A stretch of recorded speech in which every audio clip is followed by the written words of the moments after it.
As far as the Z goes, we've been chasing down this issue with boost for a long time.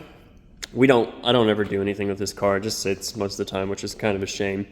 But it had this issue where, we've got this big fat Pro Charger on there and it's only making like 4 or 5 pounds of boost, and it was driving me nuts, and I was thinking it might be the intercooler or this or that, but what it actually ended up being was I have this little vacuum manifold. So a vacuum manifold, or like a vacuum canister on old cars, the vacuum goes from the intake manifold into the vacuum manifold, through the vacuum manifold to the brake booster, and then there's I had 1 or 2 lines go in there to feed vacuum sources. But that vacuum source that was coming out of the vacuum manifold, I had one going here to the Pro Charger bypass valve. That's basically what controls the boost essentially, and then one also going to the fuel pressure regulator. And I know that both of those things are supposed to have a dedicated vacuum source, and I knew that from the beginning. For whatever reason, I didn't follow that. I thought it would be okay.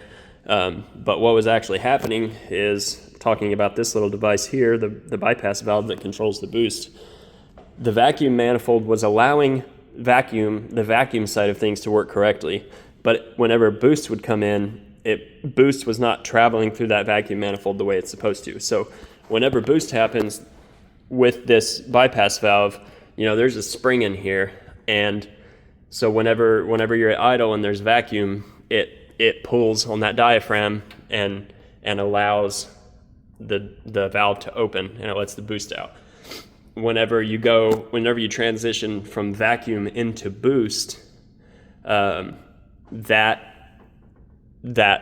airline goes from vacuum, so it goes from sucking on it to pushing on it. It goes from vacuum to pressure, and that pressure helps to keep that valve shut. And it's actually very important that it's hooked up correctly, because now that is hooked up right, the car is a completely different car. And in addition to that, we also had a vacuum line off down there that we just completely missed, and all of that. So everything's really good on this thing now.